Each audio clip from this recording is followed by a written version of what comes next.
Use the link in the show notes to purchase any of the books mentioned in this episode.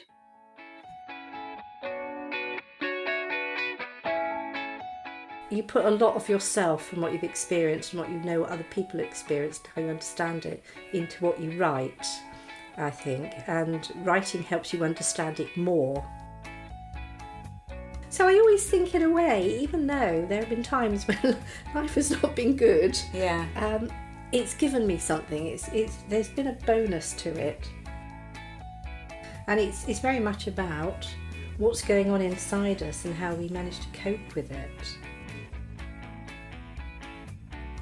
Hi, I'm Claire, founder of Open Stage Arts drama and singing classes for adults. Lots of the adults who come to our classes and online events are looking for a creativity that has been put on the back burner during their sensible grown-up years. I have found this to be true among other creatives too, so I've decided to find out more about the painters, photographers, writers, printmakers, actors, crafters, teachers, musicians and more that have found or refound their creativity later in life.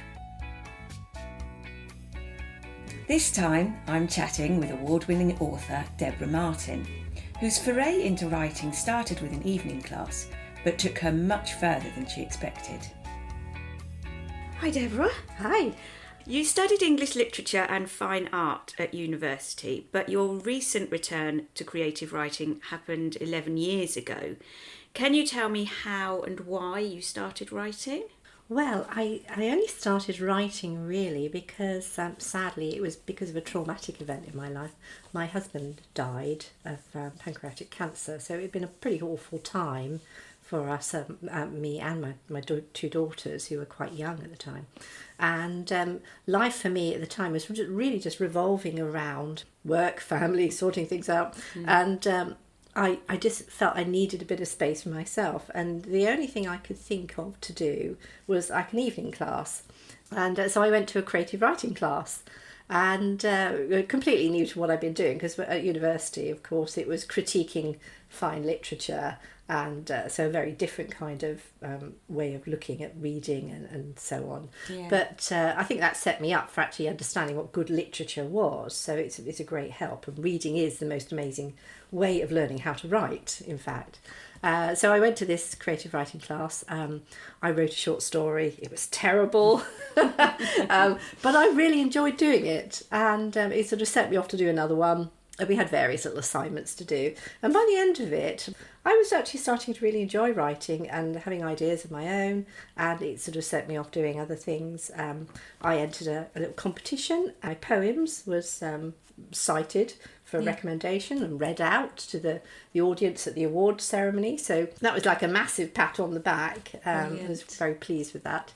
And I also started thinking about writing longer things and short stories, and my older daughter was quite instrumental in pushing me on with that, because we've always had this little bit of a sparring relationship between us. You know, I would say, oh, I think I might do this, and she'd say, go on then, and or she would say, I was interested in this, and I said, well, find out about it then. So she pushed me on, and via NaNoWriMo, which is National Novel Writing Month in November, which is like an online platform for people who are writers or would-be writers to actually get into the grip of writing and actually try and write something like 50,000 words in November. So it's like an exercise in keeping going, not procrastinating, doing some of it every day, which is the thing that we all do. You know, we say we're going to do something and we don't.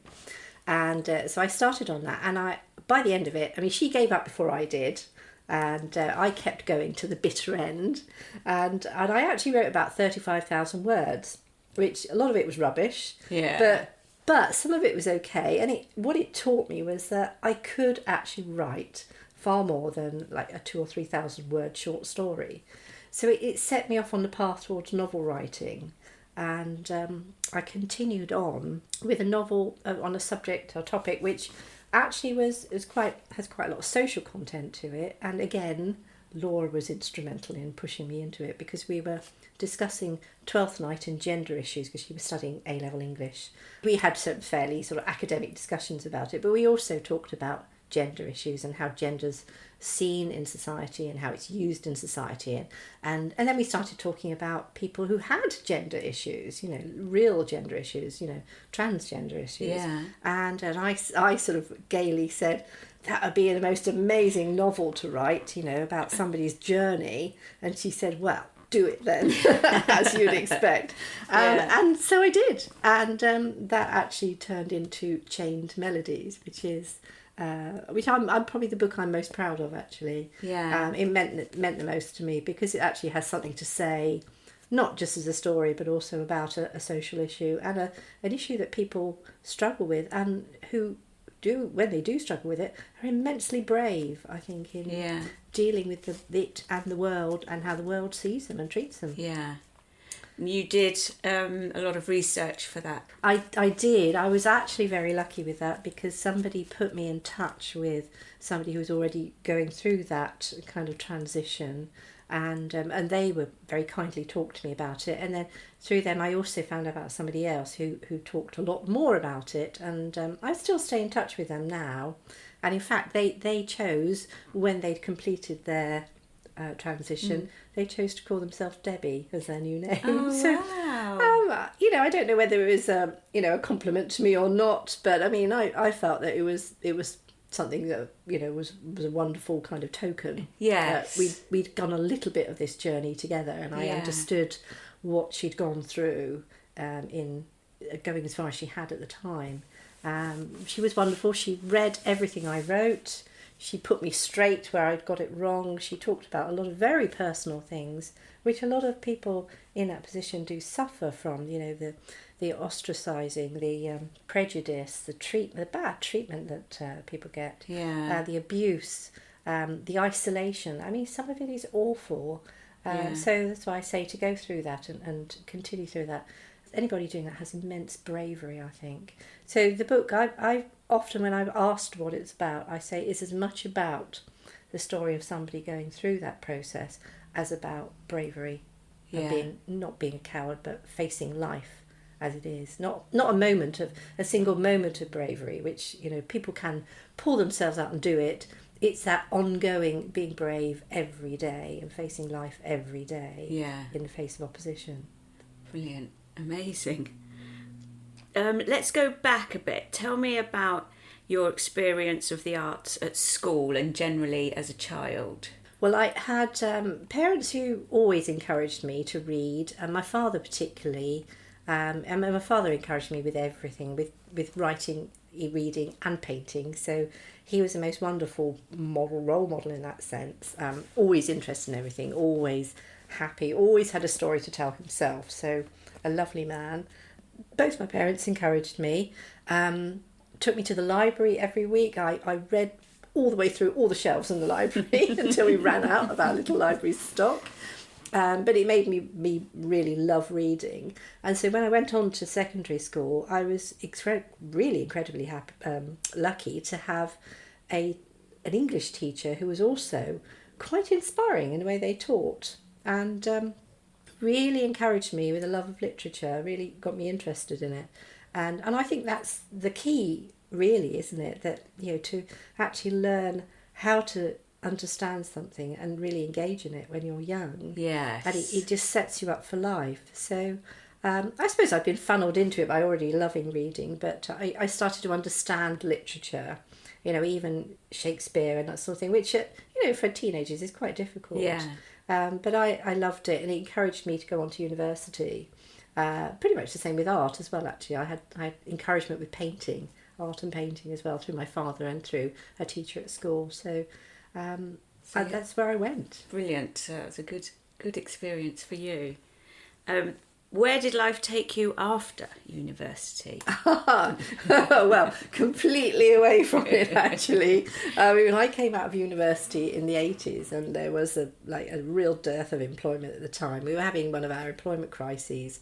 So I actually did an extra year in university to do a postgraduate teaching qualification, which has stood me in good stead, later on in life. Not teaching in schools, I don't teach in schools, but I do teach adult education. I teach writing, I teach painting. But what I ended up doing was actually going into the civil service because they offered jobs at the time. I had to come back from London, where I had been at university and been living, because literally I ran out of money and I had no job. So I went back to live at home, which was a bit of a come down, and found my job in the civil service. It's just a pure clerical position. But the civil service run management schemes, and they look graduate entry schemes as well. And I was lucky to have a manager in the unemployment benefit office where I was working, who pushed me into the graduate entry scheme because she knew I had a degree.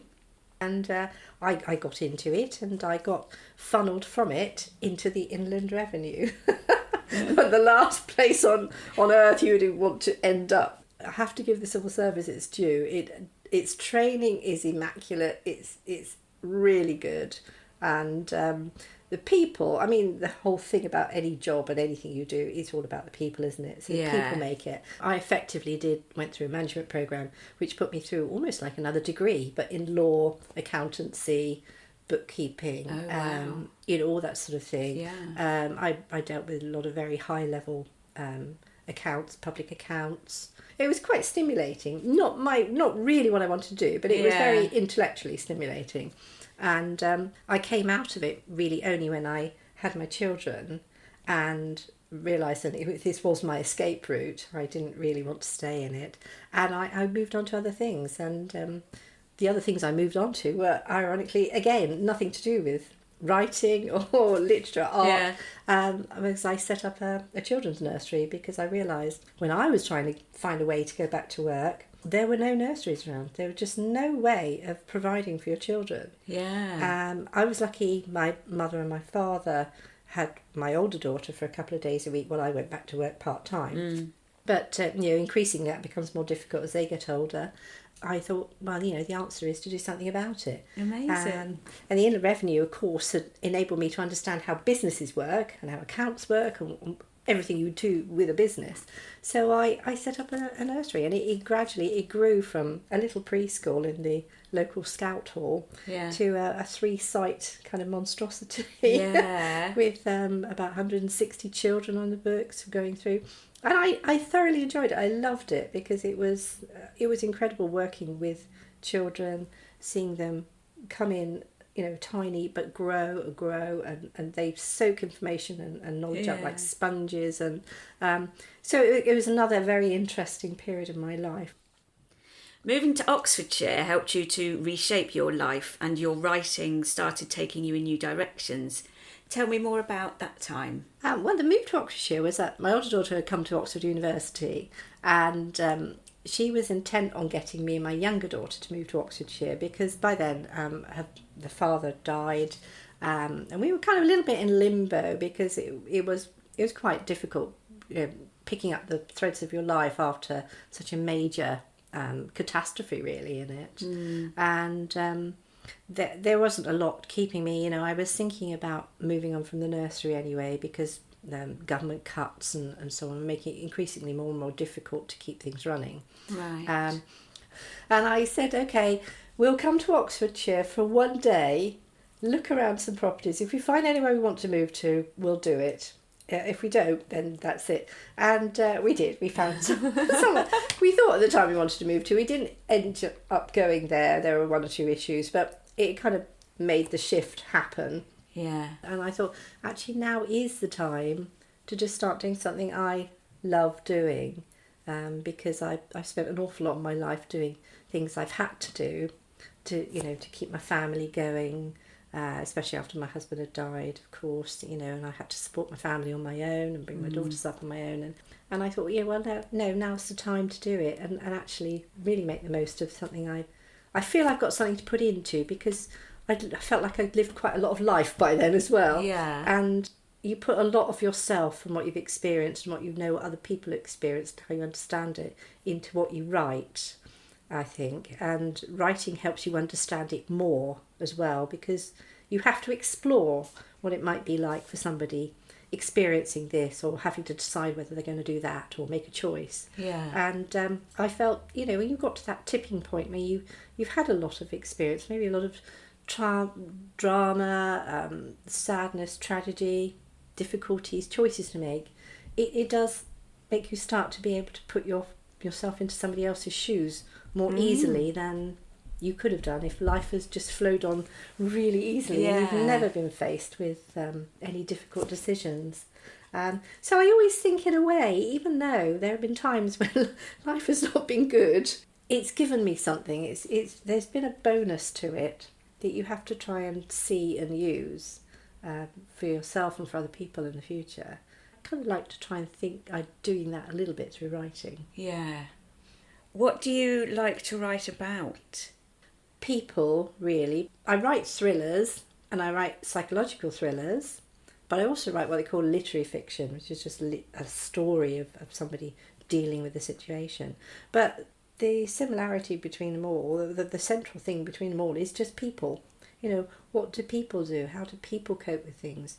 How do people choose to do things? What happens when they choose to do them and what their reactions are?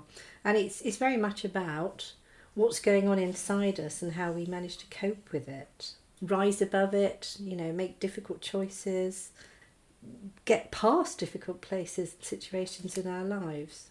And I think it's what they say with young adult fiction. You know, we have a lot of fantasy young adult fiction, but within it, they're real life situations. So all we've done is round it all up, you know, package it all up as a fantasy so it's more readable.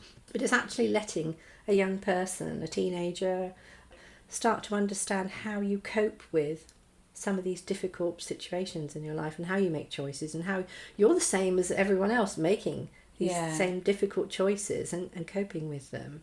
I do it by putting them into thrillers, mysteries, into things where people are trying to work something out. You know, and I do like that bit, like, you know, you have to try and work out what's going on. Yeah, because that's just like teasing your brain a bit. Yeah. So I like that anyway. That's the aim. Yeah. To sort of like really examine what's going on inside us and how we deal with things. Wow. You encourage other people to write their life stories. Why do you think that's important?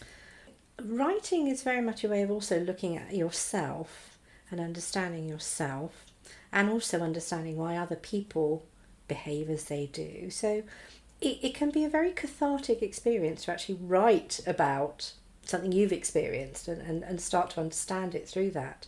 I've noticed that especially with people who come on any of the courses and workshops and retreats I've done on writing life stories, autobiographies or biographies, because they've suddenly had aha moments, like, you know, well, I never really realised that was why they maybe did that, or why that happened to me, or why I felt like that.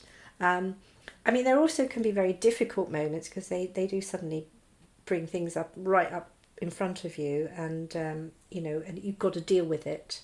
And there can be traumatic times that people have to deal with. I've had in the past, I've had 2 or 3 people have said, I didn't realise that, you know, for instance, perhaps I was being abused then. Right. So you have to be prepared for that. Luckily, I mean, I was trained in how to deal with people who suddenly realise that they've been abused or said that they've been abused, because I'd had to deal with that with children. You know, I dealt with social service and all kinds of things. For me, it wasn't something that worried me about dealing with, but I mean, anybody who is actually helping somebody or encouraging somebody to write a life story should be aware that that is a possibility. But it's also social history, isn't it? We lose so much of our life histories and our parents' life histories, our other relations' life histories, our grandparents' life histories.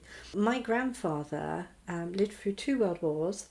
He was a dispatch rider in the Second World War. I've got an amazing photograph of him on his bike, actually, his motorbike, out in France. And yet I don't know hardly any of the things that happened to him because it wasn't passed on. We stopped being verbal storytellers as we used to, and those stories all used to get passed down. We used to carry them on. We've stopped doing that. So all those stories which really bring history and life and how history has shaped life and our culture and the way we go about things now, they're all being lost. I mean, even many of my mother's stories, I don't know a lot of those. I mean, I incorporated one of them into one of my books. It was a story about the Rag and Bone Man. It kind of rang a bell with me, and I put the story, or put a little snippet of it into the Patchwork Man. that would otherwise be lost if my mother hadn't passed it on to me. Those little things which were real then and can bring those times in our lives, in our past history, alive to people who weren't alive then. But having said that, a lot of people say, I want to write a book, or I want to write a story, or I want to write a life story, and they don't know how to. They have no idea how to start, they have no idea how to write it, how to deal with it, because you can get very bogged down in the middle of it all, and they need somebody to help them. So I am now doing that with particular people. People come to me and we write a book together. I help them write their book. It's their book. I have nothing to do with it when it's finished, but I've helped them along the way, and they've made use of the fact that I know how to write. I know how to write a book, and I know how to pull all those facts together and turn them into a story, and then they can take it away and it's theirs, and it's for them, their family, their friends, whatever they want to do with it. It's a wonderful experience for me as well, actually, because I see them. A lady I'm just working with at the moment has just finished her last chapter. Literally last week finished her last chapter, and she said to me, I would never have believed I could have done this. And it's lovely. It's a really lovely thing to help somebody achieve something that they wanted to do but wouldn't have known how to on their own. So I get something from it too. Brilliant. Good. So you've spoken about helping others. I'm just wondering whether your success and your helping of others has taken away any of the release you originally found when you started writing. Do you still have that balance for yourself and for others? Yes, I do, because I'm in the process of writing a 4-book series at the moment, which has been hanging around for about 4 to 5 years. I've written bits of it and then thought, I don't know, that's not quite right, and then gone away and then reshaped it and gone backwards and forwards, and I'm back to doing it, and now it's suddenly starting to fall into place for me now. So this afternoon, my treat for myself will be a whole afternoon of writing another chapter in it, and I get to the stage where if I haven't been writing, where I suddenly feel like I've got to write. I feel like I've got to write, and when I'm writing, it just takes me into another world. So no, I've never lost it. Good. And I don't lose it actually when I'm writing with somebody, or I'm having somebody to write their story, because every story is fascinating, and their stories are fascinating, and and as long as you allow yourself to go with it, you can become immersed in that story too, and having the ideas that prompt it to turn into something more, or take another direction, add more to it. They're all as exciting for somebody else when you're working with somebody else as they are when you're working for yourself. Yeah. So no, I don't think I will ever lose that, actually. You've had your work published traditionally, but you prefer to self-publish. Why is that, and how do you find the process of self-publishing? Well, the first book I had that was published was a massive learning curve, because I found that it was amazingly excited to have it accepted, and then to suddenly find it, a little physical copy of it in my hands. Such a massive achievement. But after the excitement wore off, I started to realise that I had no control over it at all once that had happened. So I had no control over the cover design, I had no control over the cover blurb, I had no control over how it was marketed, how much it was marketed for, where it is marketed. You put all that time and energy and creativity into writing something, and then when a publisher takes it off of you, they literally do take it away from you, and that's it. And all you get is like a small portion of royalties back. And it feels like it's a very personal thing, writing a book. I mean, because it is so much of you that's going into it, your perspectives, your understanding, your beliefs, the work you've put into researching things, and your creativity as well. So to just hand that all over to somebody and say, well, there you go, do what you want with it now, just give me a few pennies from time to time. It doesn't feel right. And my first experience of self-publishing was kind of forced on me, funnily enough, with Chained Melodies, because it wasn't my first book to be published, and I only self-published it because at the time I'd finished it, the people I'd sort of going to for research and discussion and for them to make sure that it was right, so checking its consistency and its credibility. They said, did you know that there is a nationally touring exhibition of transgender portraits being arranged by Sheffield Primary Care Trust, and it was to try and raise awareness of the issues that, and also to like normalise the fact that, you know, these people weren't odd, they were just people. And it was coming to Bournemouth. The exhibition was going to be spread across Bournemouth Library and into a big cafe bar which was based underneath the library, which is very popular with everybody, from mums with toddlers up to grandparents with toddlers that they look after.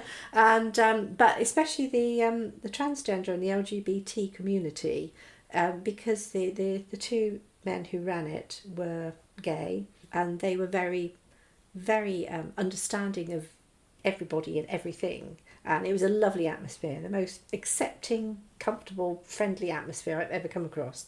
And the exhibition, obviously because of their links, was going to be partly on their walls too, and there was a big party planned and a big launch, and they said to me, can you please not get your book published at the same time? I said, it doesn't work like that. You know, you can't just say, oh, I'll get it published next week then. And they said, but is there no way you can do it? So in the end, I said, well, I suppose it could be self-published, because that you do have control over the timing, because normally with traditional publishing, it could take ages and ages to get a book out.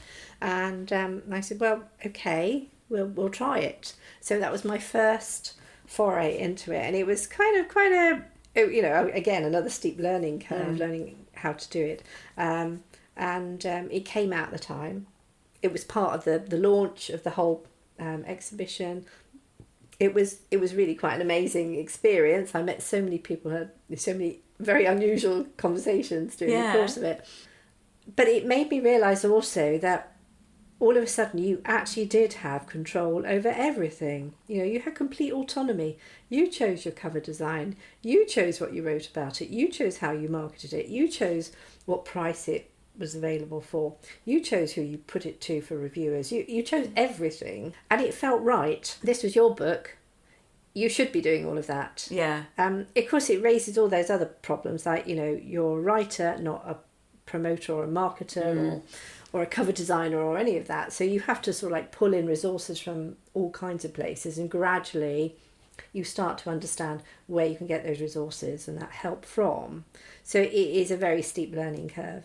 But increasingly, I also become aware, the more I've been involved in the whole publishing, writing industry, and teaching, I suppose, as well, teaching it, that there are so many good books out there and good writers out there who never get past what they call the gatekeepers. So literary agents who your book has to go to be accepted, and then the agent represents you to a publisher. They call themselves the gatekeepers, and I've talked to many literary agents who refer to themselves as the gatekeeper. We make sure you get the quality books. Actually, no, you don't, because some of those books out there are terrible. And we could all name some, which we won't name, but some of them are terrible. It's just somebody's found an angle to make them commercially viable, so they get thrust in everybody's face. Whereas there are some extremely good books out there, self-published, independently published, that would never stand a chance. Mainly, a lot of the time, is because agents and publishers have already maybe got a book underway in the publishing process that is not dissimilar to the one that's being presented to them.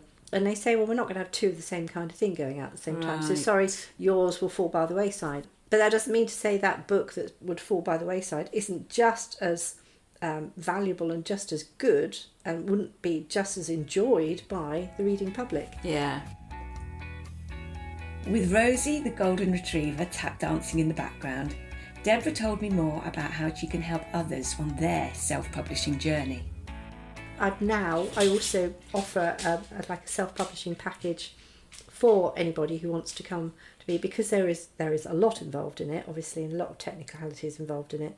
So, but you know, once you've got somebody who can just say, I know what to do, I can do this, and I will do it at the most economical way I can for you. So at the end of the day, you've got the book out there and you do what you want with it after that. Now, you know, having experienced COVID, I've taken a lot of the things I was teaching and put them into 3 online courses. Okay. So one on life writing, one on novel writing, and one on self-publishing. Brilliant. I know that you don't measure your success by your sales figures. How do you encourage others to value their writing? Well, that's something I've always said right from the outset in every workshop, class, or anything I've ever done, teaching or mentoring anybody, is never think, I'm going to go and write a bestseller and I want to make a lot of money out of it. Never think that's the reason for doing it. Do it because you are going to get something out of it personally. You're going to get satisfaction, you've done it. You're going to get a sense of achievement, you've done it. You're going to learn an awful lot by doing it, because you're going to learn about yourself and other people, and also learn the technique of writing, and ultimately maybe self-publishing, and it's going to help you grow. And all of those things together, they're the things that are really valuable alongside. Yes, lovely if you get paid for it, lovely if you sell some, but the thing to do is never to just value yourself by how much you're paid. It's by how much you can do and how much value it creates and gives to you as a person. And then you, of course, can give to other people as a person, because whatever you gain for yourself, you should be able to give back to other people in some way, even if it's just by being able to talk to them about something, or just provide a book that they'd like to read.